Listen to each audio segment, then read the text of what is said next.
जरूर इसको और इस वक्त मेहताब आपको रोकना चाहेंगे। इस वक्त सोनिया गांधी दिखाई दे रही हैं मॉडल बूथ पर, पोलिंग करने के लिए पहुंची हुई हैं। आपको बता दें कि वोट कास्ट करने के लिए, जमहूरियत के जश्न में शामिल होने के लिए सोनिया गांधी इस वक्त पहुंची और उनके हमरा साबिक वजीर आला शीला दीक्षित भी है। इस वक्त अपडेट के मुताबिक आपको बताते हुए चले कि सोनिया गांधी ने वोट कास्ट कर लिया है और वोट कास्ट करने के बाद वो इस वक्त देखी जा रही पोलिंग बूथ के बाहर, और उनके हमरा आपको बता दें कि शीला दीक्षित भी देखी जा सकती हैं।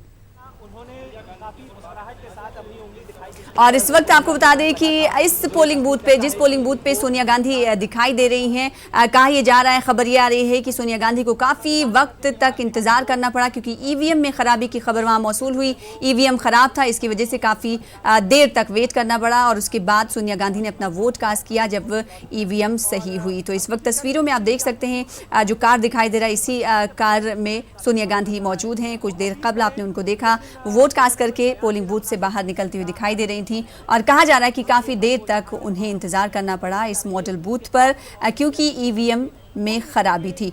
भोपाल एक बार फिर से रुक